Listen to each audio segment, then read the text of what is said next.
Chidanandji, now you can start. Please unmute. Thank you. Start. Okay. Let me read. Yeah, okay. Why many times? It's good to stay with a question. That's our topic this evening. And I must make it clear for the benefit of those who may not be familiar with this matter.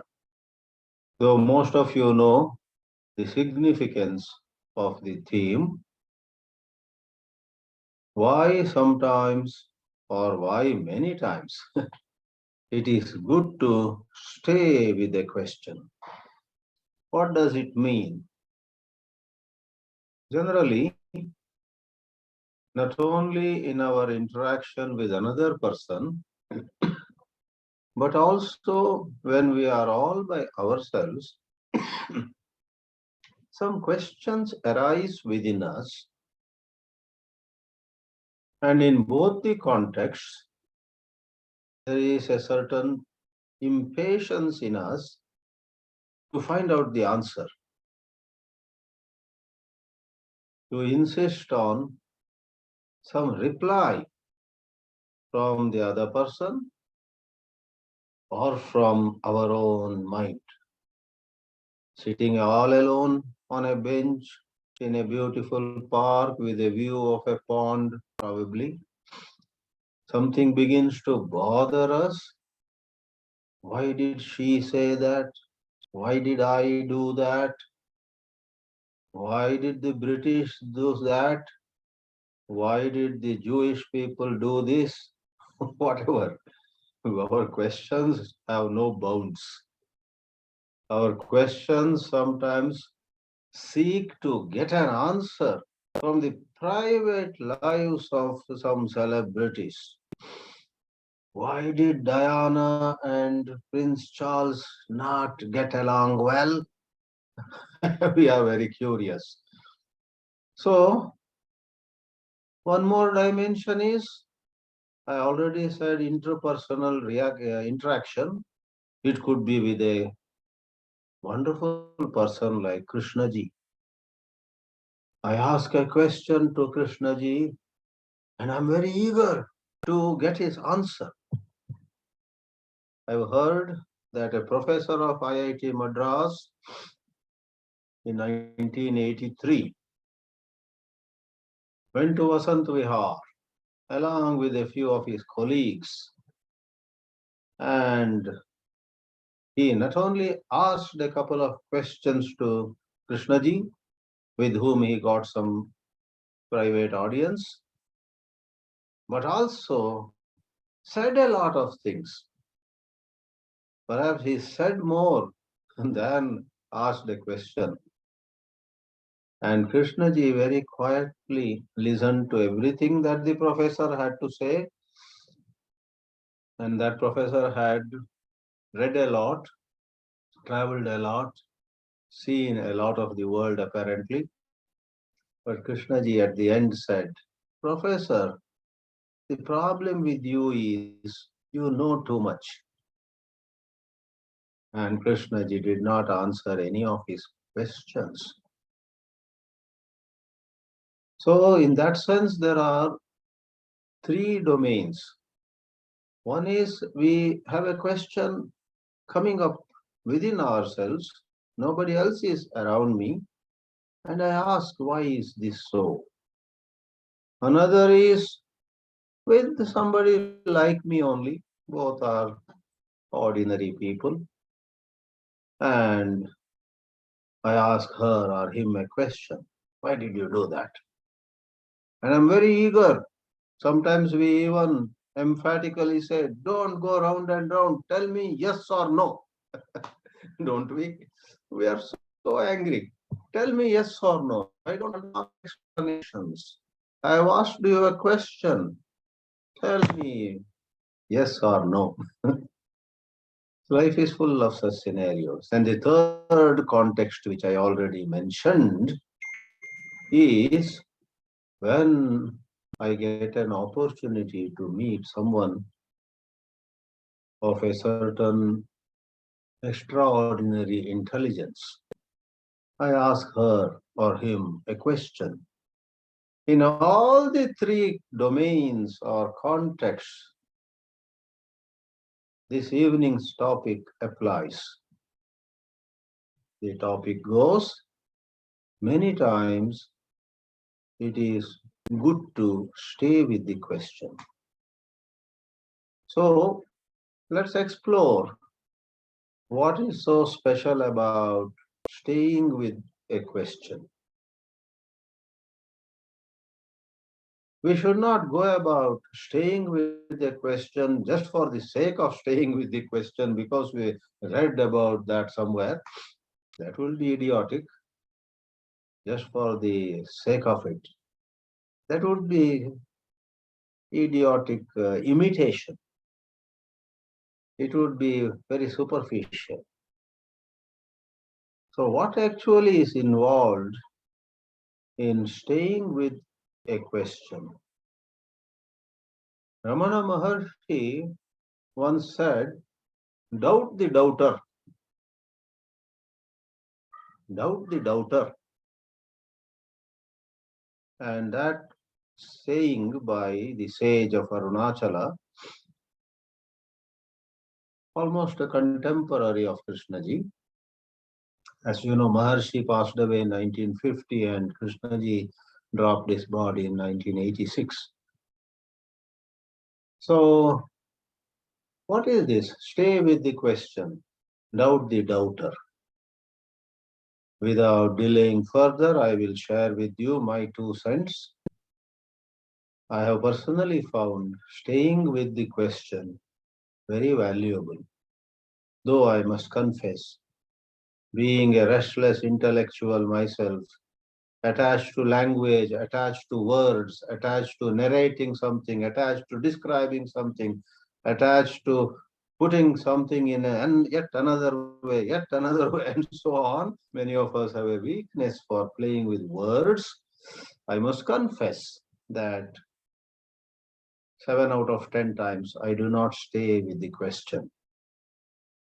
I try to find an answer, and like judges do in judicial courts, bring the hammer down and say, this is it, only to realize after 2 minutes, no, there is another way of looking at the situation. All right. One simple benefit, let me tell you, is when we stay with the question, rather than being impatient about finding the answer, we take a second look at the matter itself. We take a look at certain dimensions of the scenario where the question actually becomes less important. What makes me ask the question gets exposed. Let's say I ask my sister-in-law why she made a nasty comment the other day. As even I explore that question, if I stay with the question, it occurs to me that it's up to her, to that sister-in-law, to find fault with me or to appreciate me. That's another matter. But why was I so bothered? Why was I so hurt? Why was I so jittery when she made that little comment about me? This leads to self-inquiry. What is it in me that got upset when she made just a simple statement? Staying with the question in that sense can hold a mirror to what we are. I once asked Kabir Jayatirtha,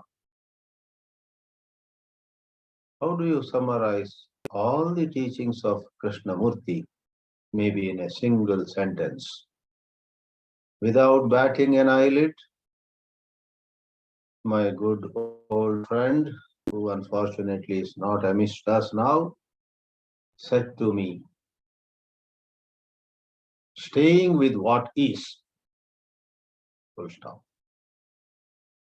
Not even a full sentence. Grammatically, staying with what is not a full sentence. It is perhaps called a clause. In a little short clause, not a complete sentence with a subject, object, predicate, etc., Kabirji said to me what he had deeply appreciated over easily 45 years of his association. In fact, among so many people I have met, bear with me for making a statement, personal statement about him. He was one who said the first time he picked up J. Krishnamurti's book, he knew he did not have to go anywhere else. I am on the other extreme. I tried understanding Krishnamurti for some 10, 12 years. Everything went above my head. I had the opportunity to hear him on the grounds of Vasant Vihar in 1981.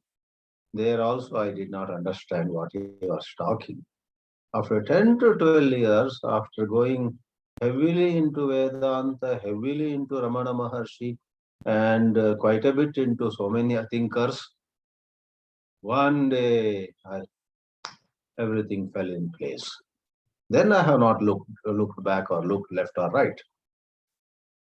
So staying with what is.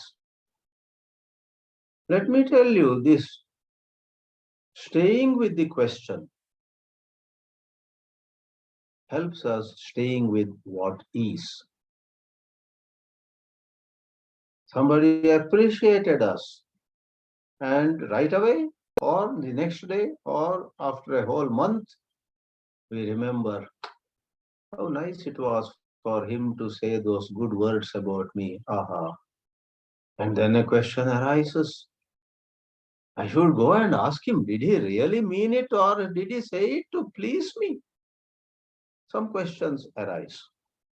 Was he trying to get some favor from me and therefore was praising me that day? Question. So any question can arise. But then stay with the question. Don't worry about whether he said good things about me to get a favor from me or genuinely he praised me. Take a look at what is right now in me. Leave that man, that woman aside. Why am I so concerned about my image? Am I really so great that he praised? Or am I actually good for nothing, going around and impressing people? I am actually worth peanuts. I actually have a lot of problems with me, but here and there, one or two people praise me and it gets into my head. Is that the truth? I am verbalizing here, but in actually staying with what is, there is no need for words. In this context of this evening's theme, what is the question that has risen. The question has risen in me. As we said in the beginning, the question could be about somebody far away.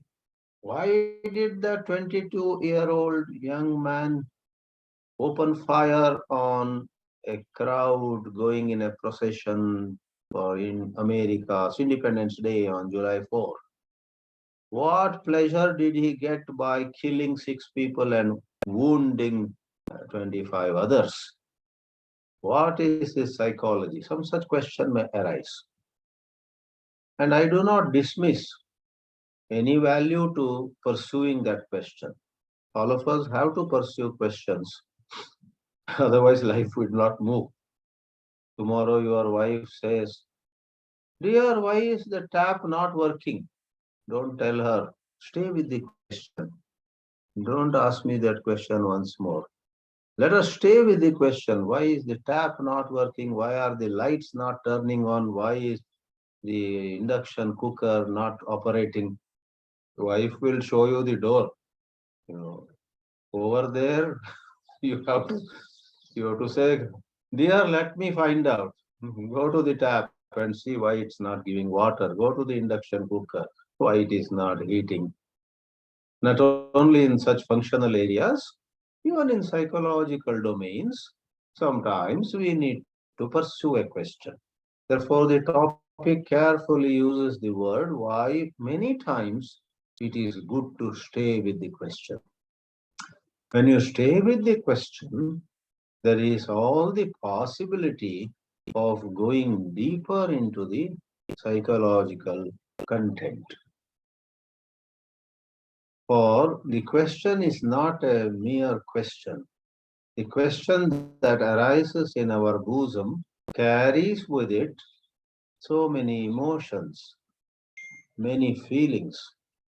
The question that has come up in our heart actually has in it so many conditionings of ours. Other day I had gone for lunch to a house here in Solan, Himachal Pradesh, where I have been living. This is my last month in Himachal Pradesh. And I innocently asked the family who had hosted me for a lunch, did you see Kashmir Files? And right away, their faces stiffened up a little. The lady said, no. I said, oh, did that movie did not come to Himachal Pradesh? She said, oh, it came and went. Even if it had not come, we could have watched it on Netflix. That's not an issue. But what is there to see? So without going into it, you know that some people rushed to see that movie, Kashmir Files. And some others made it a policy not to go anywhere near there. Because right away, more than the movie stood for certain bias as well as for and against various issues.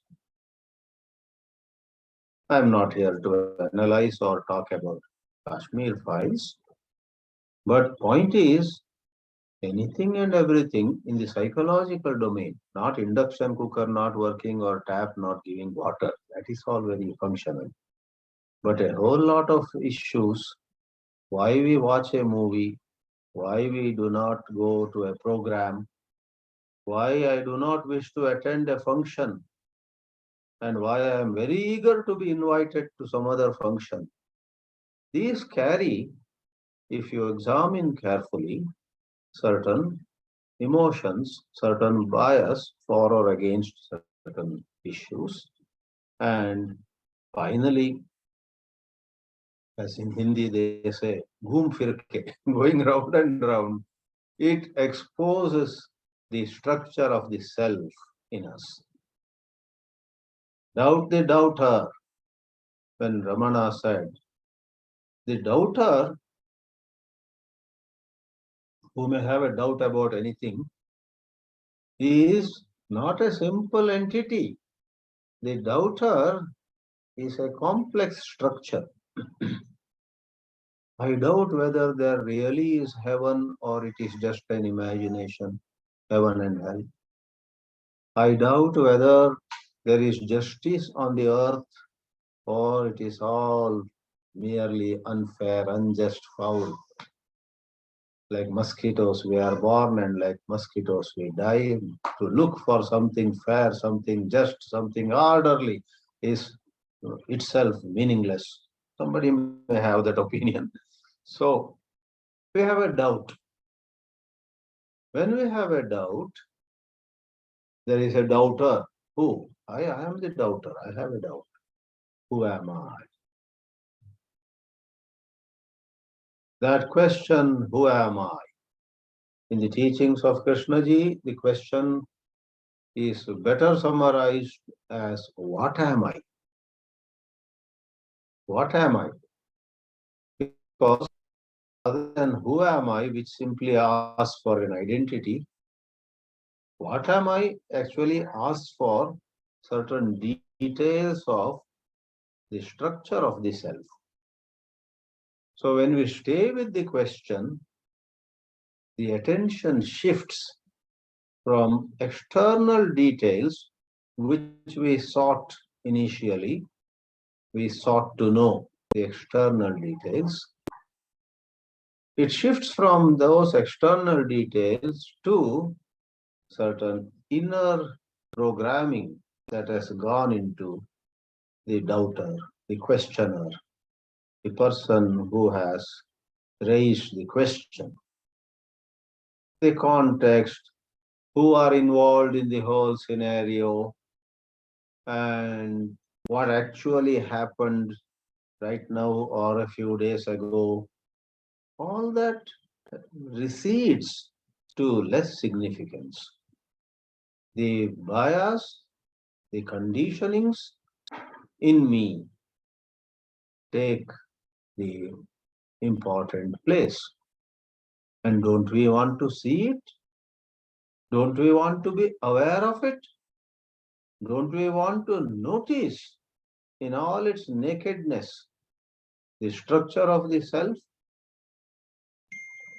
In fact, to be with what is and to live life with a certain vigilance, keeping an eye on the movement of the self, requires that we examine anything and everything that bothers us. Because there are layers and layers of conditioning in us. Let's say one morning I am not able to get up early. Instead of 5 or 5:30, I get up at 7:30, that too with some difficulty. Then my mind may say, look how lazy you have become. Now there is stuff that needs to be watched. Was this laziness? Without using the words, it's good to examine. Or was there true tiredness? Or was this because of some medical reason? Did I eat a sweet last night in spite of being diabetic, and that led to maybe certain physiological reactions in the body causing greater tiredness? Or did I talk too much last evening at a party where people asked me something and I went on and on and on? They were fed up, one by one they left. Or somebody haath jod ke requested me, bus, you have explained enough, don't go. And then when I came home, there was a certain regret. Yeah, I should not have talked so much. And that regret, you know, doesn't go so easily. Probably that made me sleep more because there was a certain self-rejection. I talked with so much enthusiasm. Later on, I rejected myself. What kind of man I am? Because somebody asked me a question, I went on and on, like opening a machine gun. I should have answered briefly and stopped. So we judge ourselves, don't we? On the material plane, people judge themselves based on their bank balance, the property that they have acquired over the years, what honor they received, how many countries they traveled. That is a self-judgment. In the so-called spiritual plane, I'm saying so-called, because in the truly spiritual sphere, it is not about becoming somebody. It is not about achieving something. It's not about getting faster, going faster than somebody else. That would be, really speaking, the antithesis of spirituality. But our old conditionings don't leave us so easily. Therefore, I would use once more the adjective. In the so-called spirituality, I want to meditate better than my husband. I want to be more knowledgeable even in Krishnaji's literature than this other guy. So it's crazy. But are we aware of those tendencies in us where we judge ourselves as lagging behind and then set goals?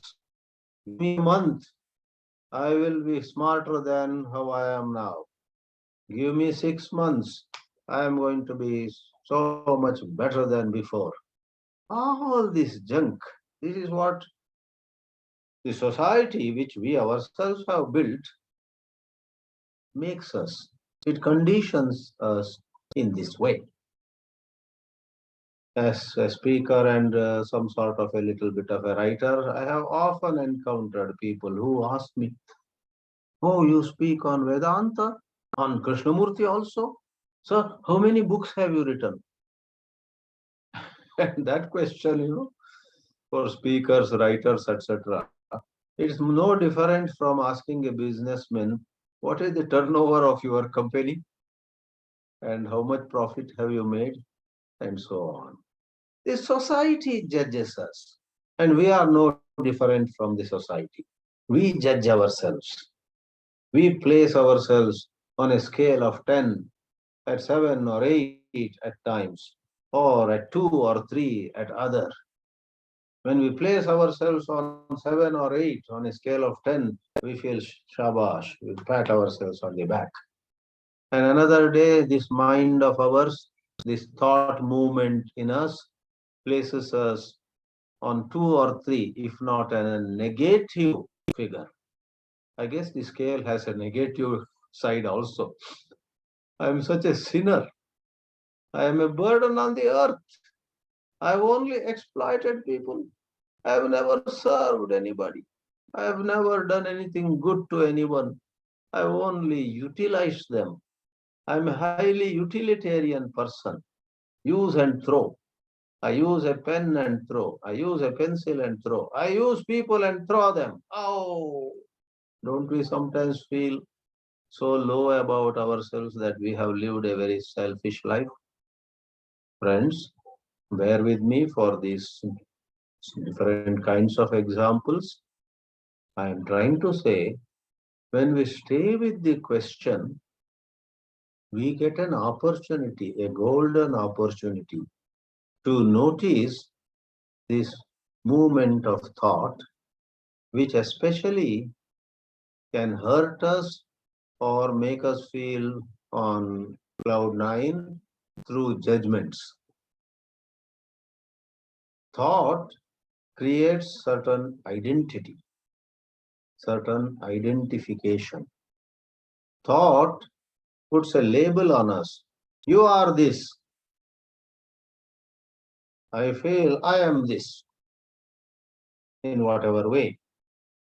Actually, any such label, I am this, I am that, I am good, I am bad, I am successful, I am an utter failure, no matter what.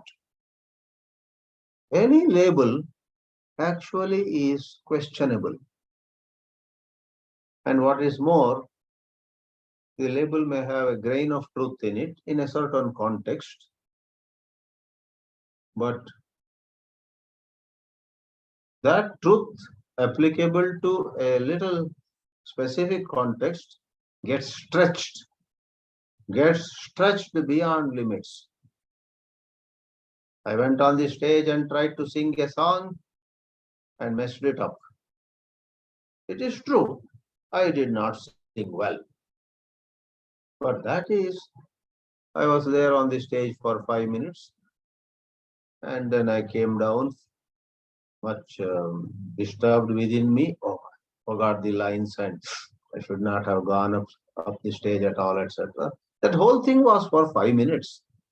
And my life has been, I'm a 70-year-old man, let us say, or a 72-year-old lady. I'm not talking about myself, I'm somebody. Let's say in this example, in my 72 years of life, what is 5 minutes? The failure of 5 minutes and the success during another 5 minutes somewhere. Why under the sun do you want to use the memory of that failure in 5 minutes to put a label on yourself? I'm no good. I must improve. I must get better than her, etc. Why should? But thought does it. Thought pigeonholes us. You are this. You have again failed today, and so on. And thought then takes away our energy, takes away our enthusiasm. Thought distorts our perception. Thought then, makes us weak. Thought then takes away, robs love out of our heart. After coming down from the stage in my example, where I am feeling so low about how I forgot the lines of the song which I wanted to sing and impress the audience of 100 people, my daughter comes running to me, Papa, I want to tell you something. I tell my daughter, don't disturb me now, sit down there. I'm not in a good mood. You take out your anger, your disappointment on that little daughter or granddaughter. No need to give more, and more examples, friends. Let me sum up and close, opening it for all of you. To stay with the question, it helps us examine our own interior. With the interior being in such bad shape many a time, of what use is any intelligence in handling the exterior, in handling outer factors like people or things or money, etc. Our interior, therefore, there is this idiom in English, set your house in order. The house is more symbolic. Set your own house in order first. That is the idiom. So let me conclude by saying many times it is good to stay with the question and become aware of what's going on inside us, which can indeed help us set our own house in order. And then probably the question will have no more any significance. The question no more bothers us probably. Thank you. Thank you very much, Chidanandji. You made Zoom meeting in order. All participants came in order. I feel like that. So anybody can comment by raising hand.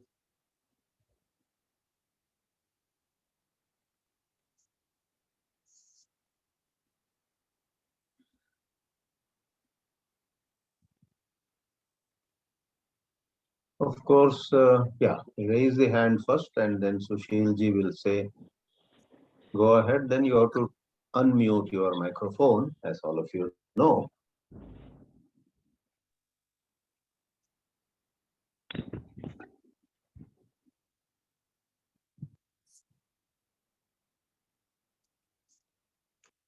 Arun, please unmute and say. Yeah, good evening, everyone. So actually, one question, my doubt is like, as Ramana Maharishi has also mentioned that, can you hear me? Yes, very well. Okay. So if you see, Ramana Maharishi has raised to ask a very important question to oneself, like suppose you want to know, he has asked like, who am I, for example, okay. So this question actually, if you look at it, probably when I came across Ramana Maharishi or before that itself, it was there in my head, and I've been staying with it for so long. And then what happens is like, since you mentioned, it is like a very impossible question where, we knock our head left and right to find an answer. So, and the answer takes very long time. I mean, and still I'm not able to find an answer. So I just wanted to know, like, when you mentioned staying with a question, there are questions where probably inside yourself you can find an answer. Maybe an answer reveals itself after some time. But there are questions, as Krishnamurti also has mentioned about, Krishnaji has mentioned, that there are questions which are very impossible questions. So which he mentioned that the answer doesn't come from what is known, what is possible, right? So what do you suggest? Like, how do we really, it takes years to years, and what do we do about these impossible questions? Thank you, sir. My answer is this. When we stay with the question and we do not see much light, we do not see much progress, we do not discover anything, then we need to have great patience, and we should not worry about finding something brilliant within few minutes or within a day or two. Sometimes certain questions remain unanswered, and we find ourselves lost. But then I'm sure it is never a waste if we don't find an answer and we feel quite lost. About feeling lost, we may feel sad, and that is something to learn. How we feel sad, how we feel dejected that we did not find the answer. So, how our self is made needs to be examined with great patience. Maybe something you will discover quickly, or you may discover something after 10 years. Time should not matter in this issue. And I must add that with all these self inquiries, self observation, etc., we need to be practical. Something needs to be done quickly, we need to attend to it. Right? I need to receive somebody at the railway station, but a big question comes up in my mind. I say, I'll stay with this question and till I get the answer, I won't move. That guest will be waiting at the station. So we need to balance. There are things that need to be attended to, and therefore we should not make any of these exercises, which we may call them spiritual exercises. Who am I? Inquiry, self observation, watching the movement of the self, whatever you call it. We must not make it too compartmentalized, requiring a certain length of time, etc. We can't say next 1 hour I'm going to do self inquiry. Your spirit is to be appreciated, but actually, these insights come to you most unexpectedly. Therefore, you must have a certain explorative, spirit, but don't compartmentalize or don't package it into a technique as such. It's to be handled in a very careful way. On one hand, I'm saying don't make it into a technique. On the other, I do say spare time, 2 minutes here, 30 minutes there, or 5 minutes here. You need time to explore. But at the same time, qualitatively, this exercise is not related to time. Krishnaji was emphatic. Time has no role to play. So there is a apparent contradiction. Do we need time to discover who we are or who we are not? Or it has nothing to do with time? The answer is both yes and no. Sometimes we should take this question in another session. Oh, as I could say, some other time we have to examine what time has to do with our inquiry. So keep the exploration alive and have maximum patience with yourself. A little more study, a little more discussion, little dialogue with somebody who knows these things can remove, blocks, remove obstacles in the process of inquiry. Yeah. Someone Raminder, else wants? sorry, please continue, sir. No, I am done. Raminder. Good evening, sir. From the Good evening. previous reply, I could get some clarity about my question itself. That because the questions keep piling up in the mind. One, there is seems to be a lot of already questions are there, more pile up, and lot of questions are there in the mind. I was wondering whether sparing the time, as you mentioned, meditative time or silent period, Do they help to some extent? Well said. Yeah. They help, as you rightly said, to some extent. They should not be given undue importance. Sparing the time, making time for meditation, making time for going over some good literature which informs us better, because we will generally have our own notions about what is self-inquiry, what is self-observation, about what is teaching of Krishna ji. Even though we are all good at quoting, like I quoted Kabir Jaitirtha, to be with what is, by merely quoting it or by merely resorting to those 4 or 5 words, doesn't mean I know it. Maybe I'm a little inspired. It meant something wonderful, but it also has its own depths that we have to discover at our own pace. So you have yourself said very well. To an extent, it does help. So we are living our life, you know, handling both these dimensions, the dimension of time and the dimension of timelessness. So the inquiry actually is timeless because it is more the intelligence in operation, and intelligence is beyond time. However, we use some tools, we use words, we use thought, we use some stimulus, something we read, and that sets us going on a certain exploration. So to receive that stimulus, there is time required.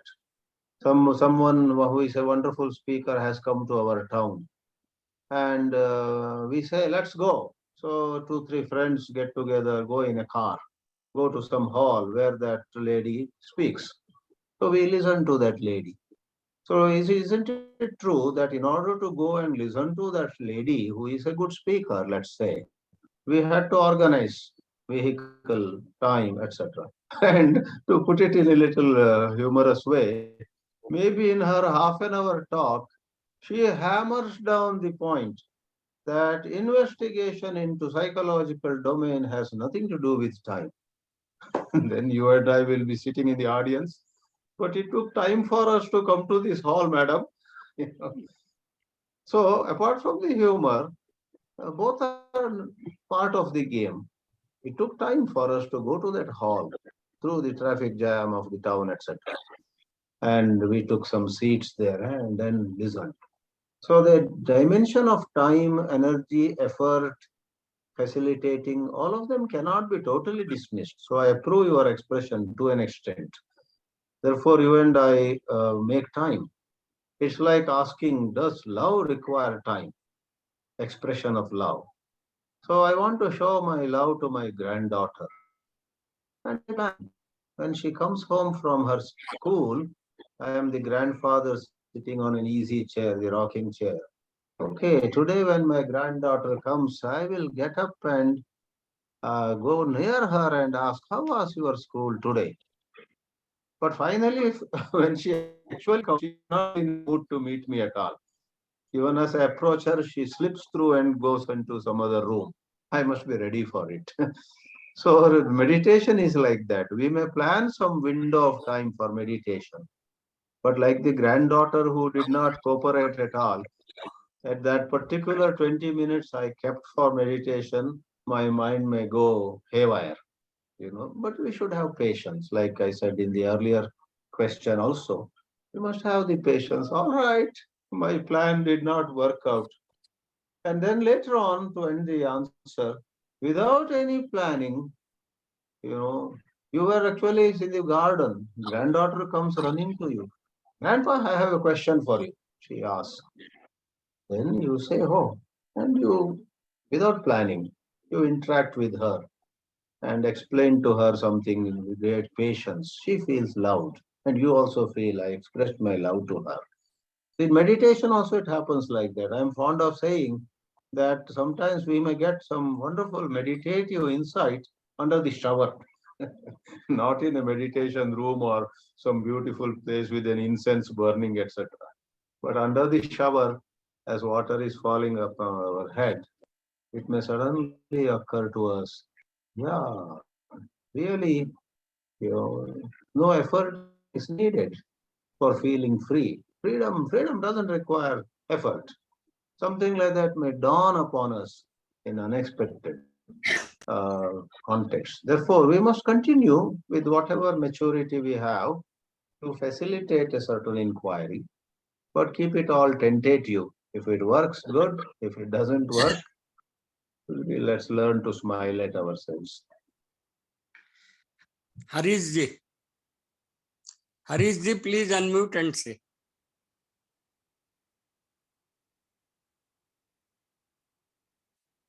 Unmute ही नहीं किया उन्होंने. हाँ, अब हो गया.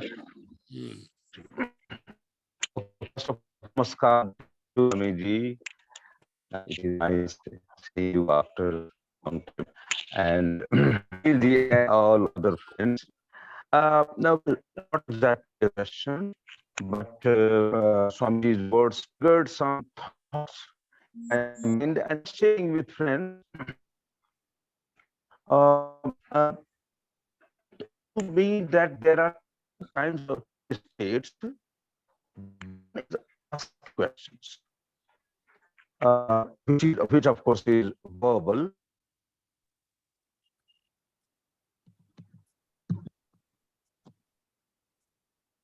Harishji, your voice is not clear. Would you please do it again and ask it again? Voice is not clear. Yes, breaking. Muted.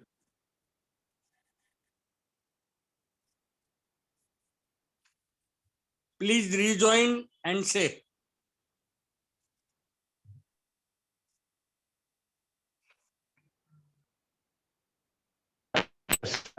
Now I switched off the video, so it's clearer, Sushil? A bit clearer. Oh, a bit. Okay, I can't help it. Anyway, let's see. Swamiji's words triggered thought in my mind, so I just thought sharing. It occurs to me that two states. One is industry, to be verbal. Another is I'm not. Hareshji, your voice is breaking. Hareshji, your voice you may is write breaking. it, Hareshji. If possible, you may write it. Write it on the note. Yeah, I will write.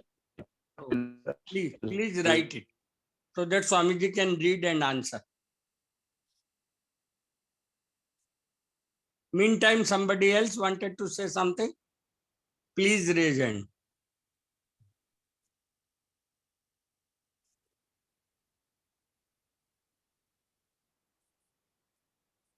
Pradeep ji, please, you are welcome, as you are not the last one now. I always welcome very enthusiastically. Good evening, Swamiji. Good evening. Am I audible? Yes. Quite well. Audible and visible both. Number of times he is audible but not visible. It's a sheer chance.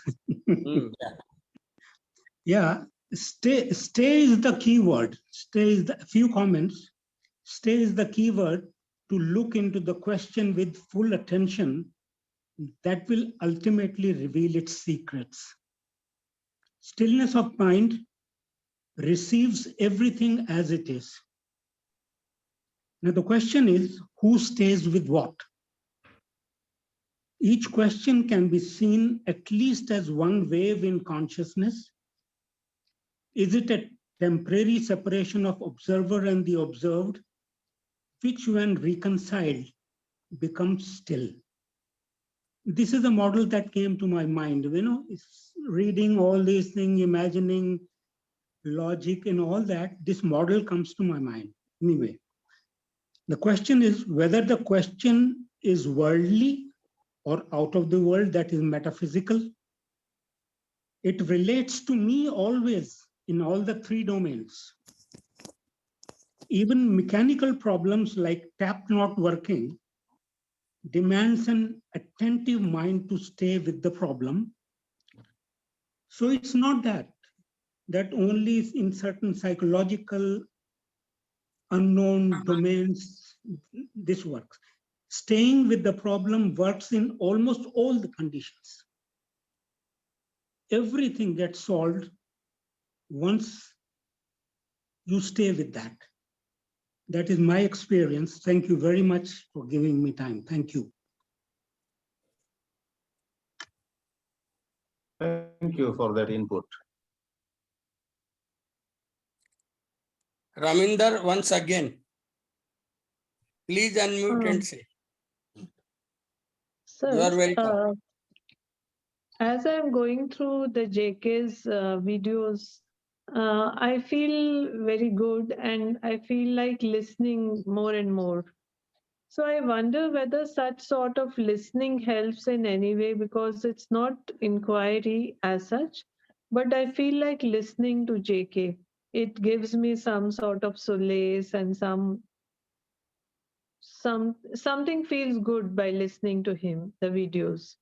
So, but sometimes I wonder whether that time which I spend in that, uh, it's not direct inquiry. It's I'm listening about the inquiry and these things. So, what is your input about this, sir? Yes, studying and listening to Krishnaji's works definitely helps. Finally, there is a factor called intellectual honesty. All of us have our own limitations. The self in us is very clever. It tries to compartmentalize the pleasure that we experience in listening to Krishnaji, reading Krishnaji, and so on. The self in us, which is very clever and sometimes, too smart, it compartmentalizes it, and our way of living continues to be the way we lived before. And in the more rigorous terms, that is a problem of lack of intellectual honesty.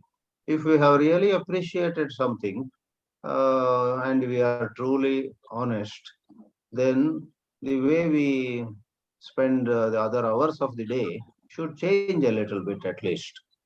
So that's a problem all of us have, because we are so attached to our old ways of living. We don't change so easily. We may listen to how Krishnaji talk, deeply appreciate, sensitivity. But next moment there is some instance where we may behave insensitively. On that we should not feel depressed, and nor should we say I should no more read Krishnamurti when I am unable to live, etc. These are all extremes. We must go about continuing to study, continuing to listen, continuing to take part in such dialogues and so on. But we need to be questioning ourselves. Am I, is all this showing in my life? So if we stay with that question, is it reflecting in my life? It will gather some intensity at its own time. There also we need to have patience with ourselves. So it's never a waste. However, one has to be careful. Am I overdoing it? Am I just going on and on and on with reading until I get so tired and then I just sleep off, or that kind of, if you feel, or if any of us feels we are excessively into just the pleasure of words, then we have to bring the hammer down. We must say, I'll read a little, then go for a walk, I'll listen a little, then attend to a few things which I have promised my friends, do my duty. I tend to neglect my duty and just go on reading. So we need to ask ourselves, have I been intellectually honest, etc. It will happen. Life will otherwise teach us such hard lessons. Life gives us such hard knocks. Then we, we'll say, oh my God, I have read so much, but still I live in a life of contradiction. So the pain that we suffer will make us strike a better balance. Listening is never a waste, but If there is an imbalance between how much we listen and how much we pay attention to things that need to be done in life, that will cause problem. Sir, Harishji has written his question. Would you please Oh, I read and see. answer that, please? I see a chat box. Yeah. Okay, the chat box says, Hareshwar, two states. State one, asking a question. State or stage two, question or questions arising in my mind on their own accord. State 3, what if they don't arise on their own? State 4, is there a question that is non-verbal, like remaining in a state of wonderment? So, nice of you to point out these 4 states. And first one is asking a question. Yeah, some question comes to us. The third one is, what if they don't arise on their own? You can't be artificial about this. You stay in a certain watchfulness. If questions come on their own, fine. Otherwise, you can't force those questions out of yourself. The last one is there a question that is non-verbal? Yes, non-verbal questions, non-verbal wonderment, non-verbally we feel depressed, we feel angry without any word. Emotions arise. So emotions may take wings when they are clothed in words, or emotions may not get clothed in words. So there is a back and forth movement between emotion and thought. Thought is in words, emotion need not be in words. So when Daniel Goleman was asked, who wrote that book on emotional intelligence, what comes first, thought or emotion? He answered, it's both ways. A thought may lead to emotion, an emotion may lead to particular thoughts. And sometimes they may remain just in their own domain without leading to another. So there is an interplay of verbal and non-verbal dimensions of our consciousness. We need to notice both. Arunji, please unmute and ask.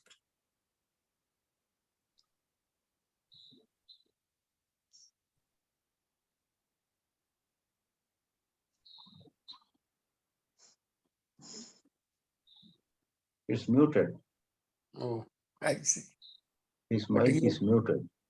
Maybe he's yeah. trying. Now it's unmuted. He has raised hand. Go ahead.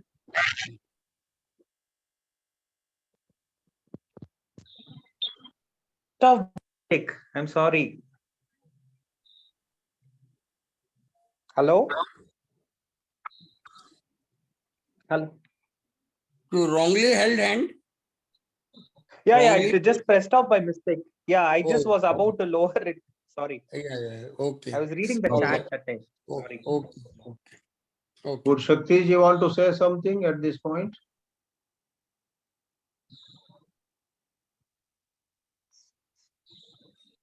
Mic on, kar lijiye.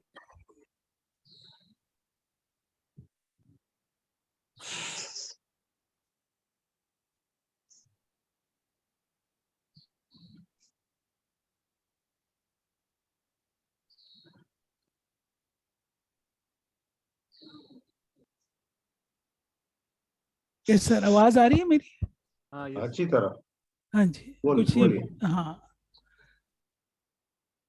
इसमें to listen to Krishnamurti or to read Krishnamurti is,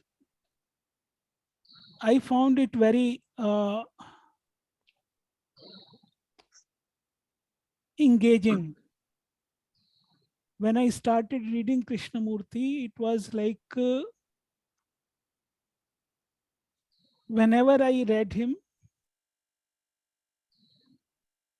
I read it like an escape. And it was because it was so absorbing. But the beauty of Krishnamurti is this, that you the more you read, more you start facing the questions of what is absorption, what is escape, and these questions, they grow upon you. You may not find an answer, but at least it happens that if there are contradictions in your life,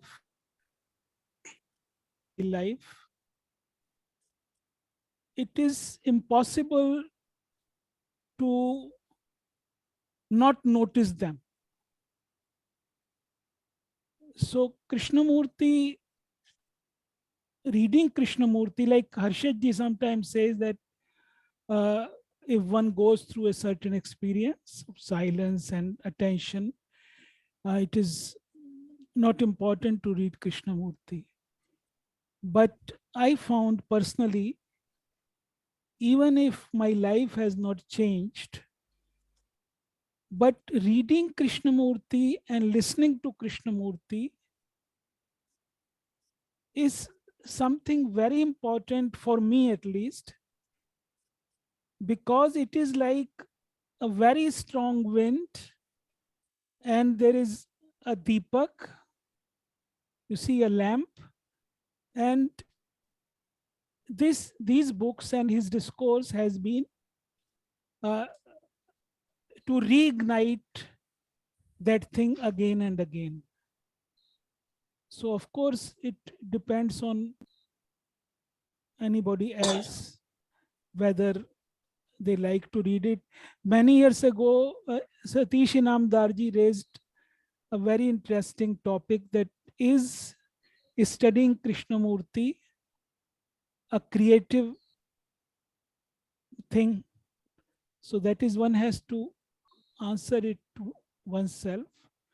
But the litmus test is that what is happening to our life, and that is true.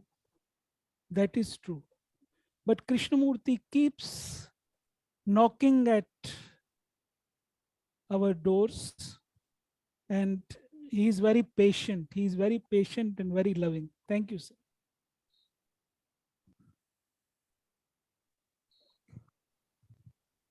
Your comments, Sir Chidanandji. He's so right. It's very valuable to be in touch with Krishnaji's teachings through listening, through reading books, etc. Very precious. But every one of us has our own engagements and so on. Therefore, we should see what is feasible. To lose touch with Krishnaji's teachings could be a great loss, because not many raise such fundamental questions in this world as he does. Most religious teachers are, they have their strengths, they are good in their own ways, but they are generally caught in certain systems of their own.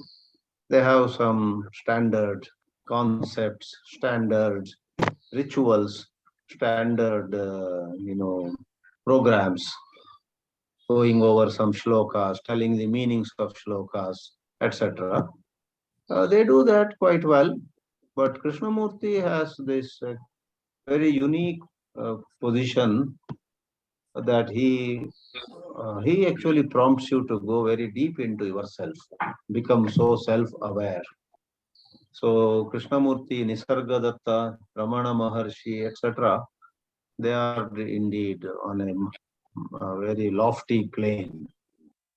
Therefore, to be in touch with them, with their teachings, can be very beneficial. So I think that's what Shakti acknowledged, and I would endorse that. Anandji, please unmute and say. Yes, sir. So when I say I listen to Krishnamurti or I read Krishnamurti, isn't it true that I'm making him an authority? Krishnamurti himself says, he's acting as a mirror. It is not he who is speaking, or who's not telling us.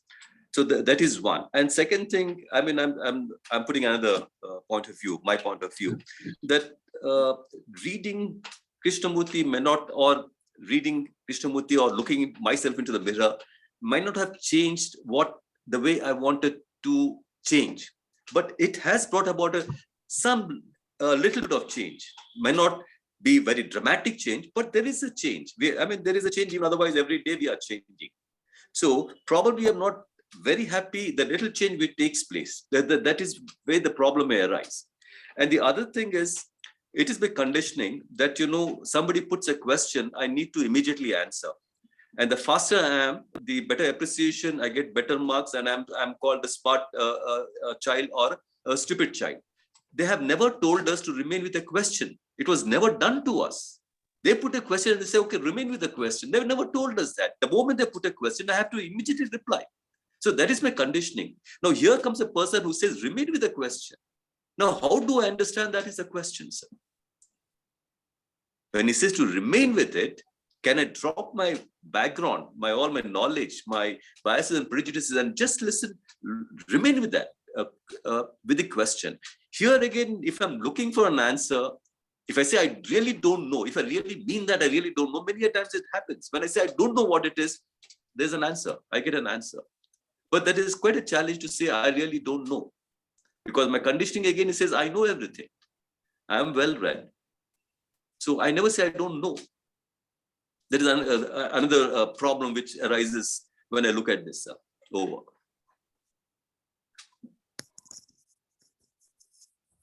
Swamiji. Yes. What Anandji said is so true. Thing is, reading, listening to Krishnaji can always become mechanical too. So we have to be very careful.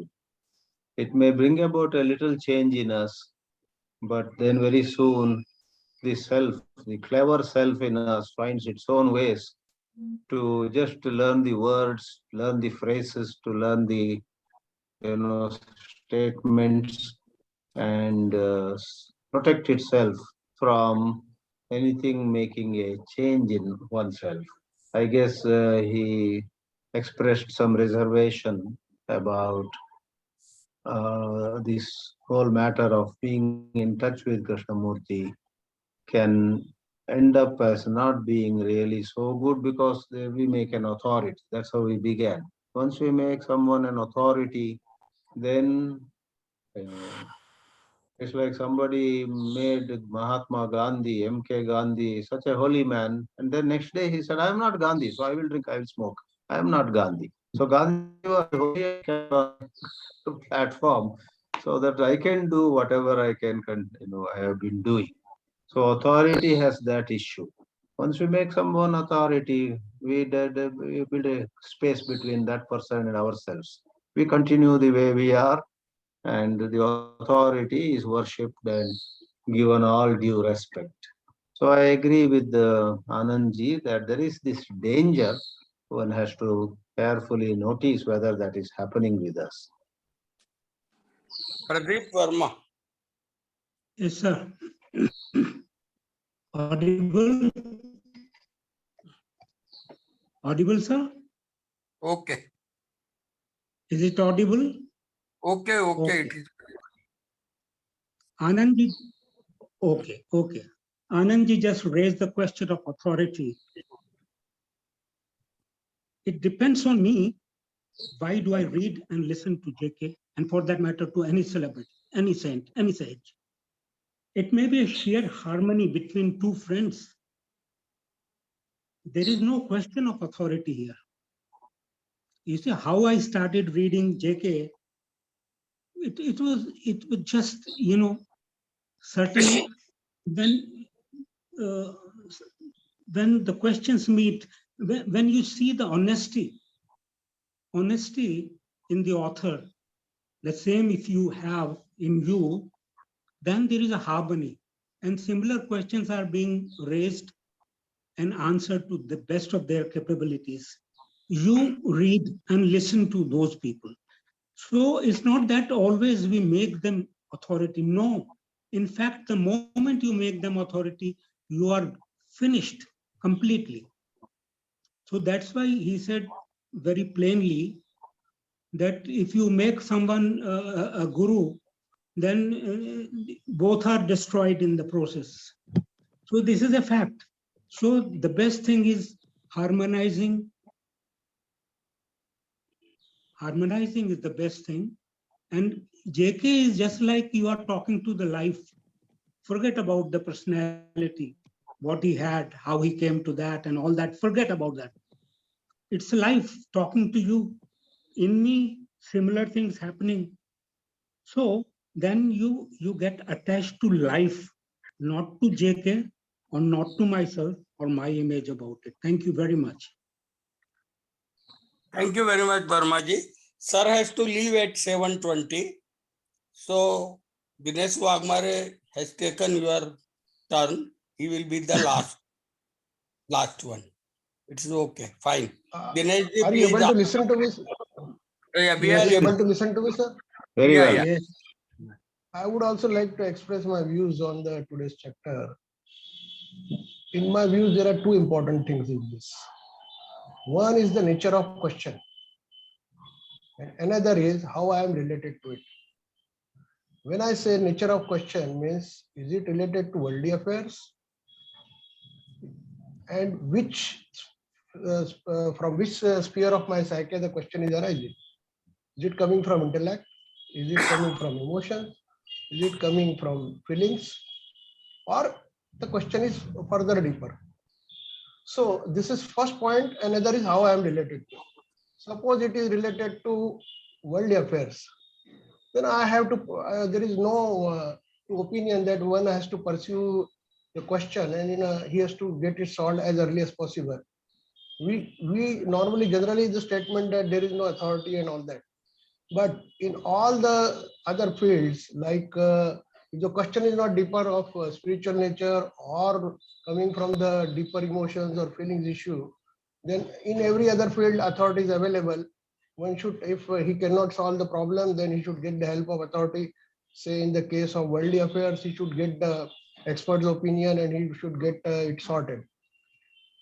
But and he has also to see in case of worldly affairs also how he is related to it. Suppose in Ukraine, Putin is taking some decision, then how I am related to it. What is my role in it?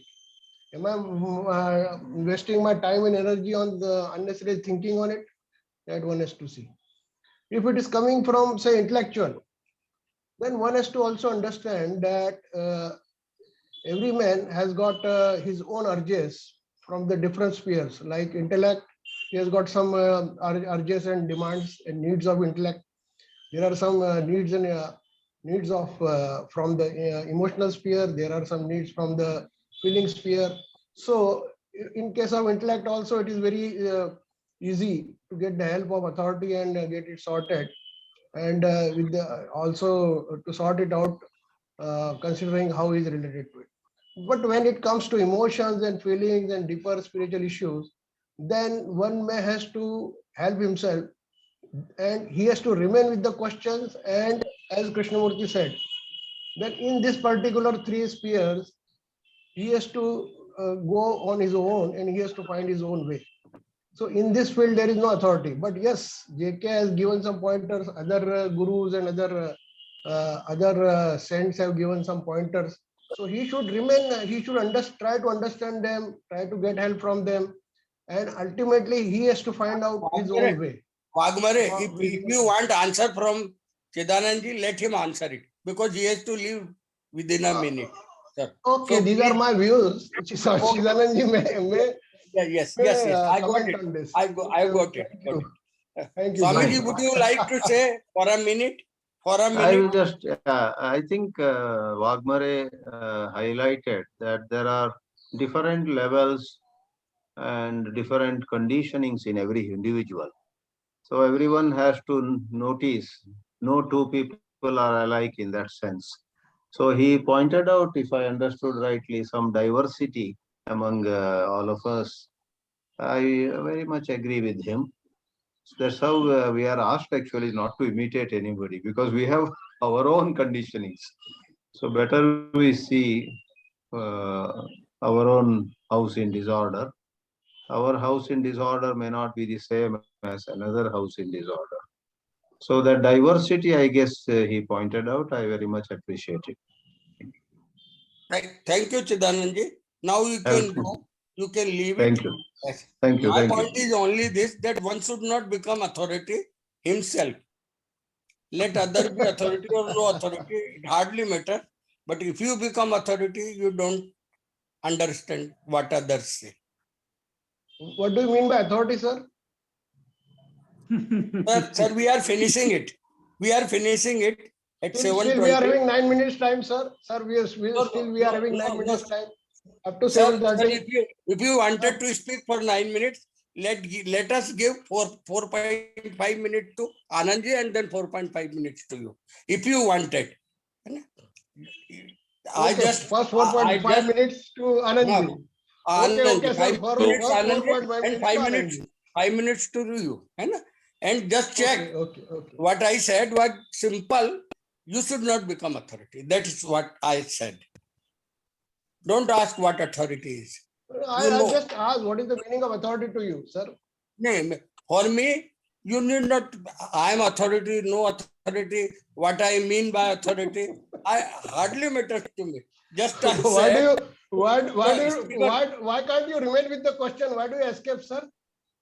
No, I am not escaping. I am just finishing it.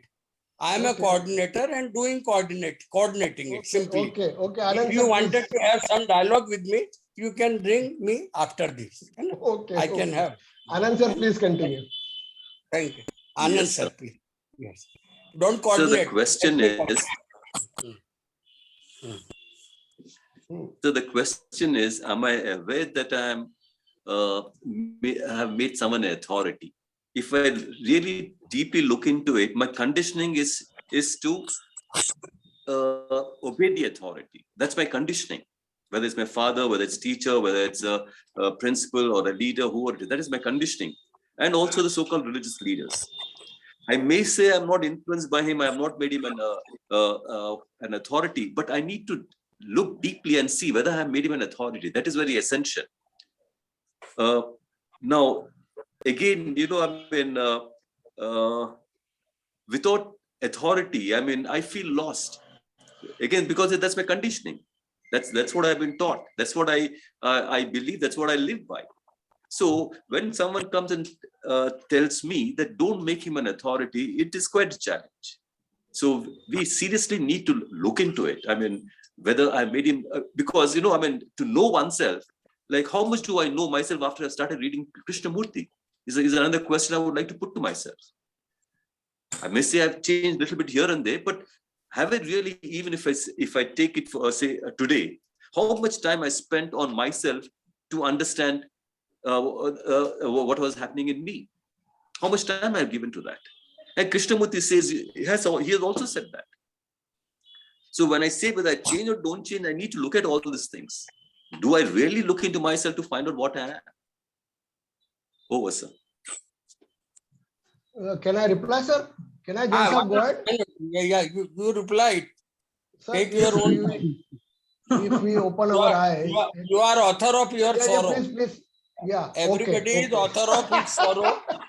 So please. Okay. Let me say something. See, Anand sir, if we open our eyes and see the field of total life, 90.95% field is full of authorities, various experts, various skillful persons they are of the different fields, right? And we need them, help of them. Suppose my tap is leaking, I have to get help from a plumber who is expert in his field. Similarly, there are administrative authorities. So authority, now the question is where I have to go for authority and whether authority is not required or whether authority is not available to me. That I think JK has tried to point out that in case of your self issues of self-knowing, your feelings, emotions, spiritual inquiries, there you may get help from other, but there is no authority in that particular segment of life. But otherwise, in all the other segments, you are having various people who are different authorities in their own field, and you need help from them. So one has to be wise enough to understand where he has to remain with the question and where he has to pursue the question. So wisdom is very much essential and important. That's what I feel. So in I am using my functional life, authority. it's very I am essential. asking, Anand sir, would you please allow Shakti Yes, sir. ji? I am using my authority. Right, sir. Right, sir. Please go ahead, sir. Please go So ahead. you know what is authority? Jain sahab? Yes. Shakti ji, please. Yeah. It's मैं a technical authority. No नहीं meaning. सिर्फ एक बात कहना चाह रहा हूँ कि नहीं सर, 2 बात बोलो आप. मैं अच्छा तो चाह रहा हूँ कि कि- आप थोड़ा बोले 3-4 मिनट. अच्छा आपसे खत्म करूंगा मैं. ये जो अथॉरिटी का सवाल है ना, तो कृष्णमूर्ति को कोई व्यक्ति ऐसे भी पढ़ सकता है जैसे कि वो सत्य को, स्वयं सत्य को सुन रहा है, पढ़ रहा है, और कोई ऐसे भी पढ़ सकता है कि वो उस पे कहा जा रहा है उस पे डाउट करे, उस पे मनन करे, और कोई ऐसे पढ़ता है कि उसके साथ प्रयोग में गहरा जाए. तो हर व्यक्ति उसको अलग अलग तरीके से लेता है. जैसे मुझे जब भी मैं पढ़ता हूँ कुछ नया लगता है उसमें, वो जो नया लगता है वो मुझे चकित कर देता है. तो मैं किसी से ये एक्सपेक्टेशन नहीं करता हूँ कि वो भी इसीलिए पढ़े क्योंकि हो सकता है उसे हर बार नया ना लगता हो. तो इसलिए जो कृष्णमूर्ति के पढ़ने वालों की, सुनने वालों की जो रेंज है वो बहुत बड़ी है. इसलिए कृष्णमूर्ति का कोई कल्ट नहीं बन सकता है. अलग अलग लोग अलग अलग कारणों से उनको पढ़ते हैं, सुनते हैं, उनके साथ प्रयोग करते हैं. Thank you sir. Anand ji, you raised the hand. Yes, sir. Please say your. Sir, the point is, I mean, Krishnamurti himself said that, I mean, you're not listening to me, you're listening to yourself, you're not seeing me, I'm acting as a mirror. That is very essential. Yes, I know that every time we read Krishnamurti, it gives a new meaning to it based on my so many, my experience and things like that, or my understanding, which has improved a little bit, within quotes, I'm saying improve. So it is quite a challenge. I mean, it is not about the others, I would say, sir. How do I read? No, I'm aware that I'm conditioned to authority. I mean, I may say yes or no, but I'm not very sure. Conscious, it is operating in my subconscious mind. I'm not even aware of it.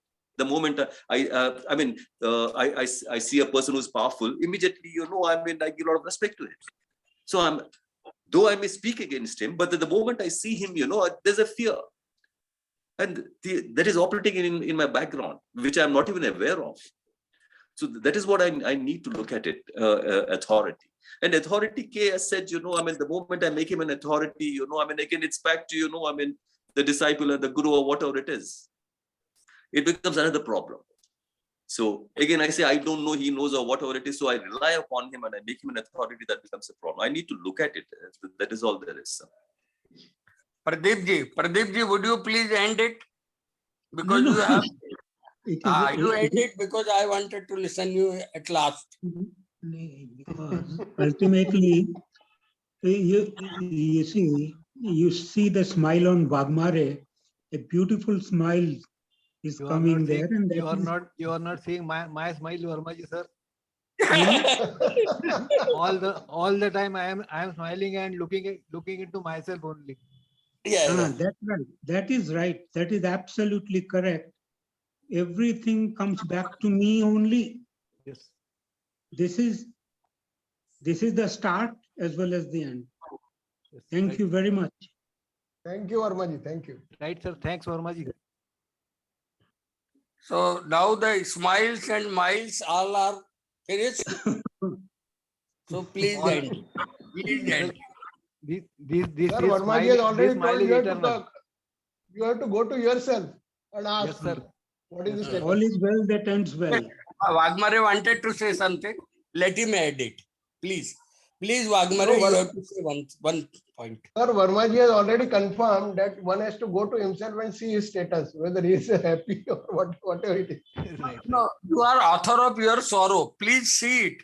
Please see it. Author of sorrow I am and author of author of pleasure also. Sorry, sir. It is your problem. It is your And- problem to look in a very narrow way. I am author of my all I give you, sorrow, I happiness, give pleasure, you bliss, 5 and minutes everything. more.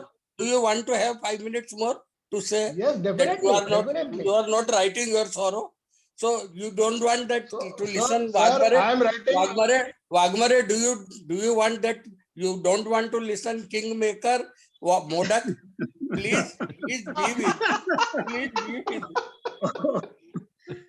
Verma ji In has five- already declared him. in Sir, in sir, 5 minutes, Jain in sahab, 5 Jain minutes, sahab, author we will are- become authority. Yeah. You please conclude. Modak, please conclude. Verma ji has said that smiles are very good and they are infectious. So we should end with the infectious smiles only. Oh, okay. Thank you very much. Thank you very much. everyone. Okay, thank you. Thank you. Thank you. Right. Thank you.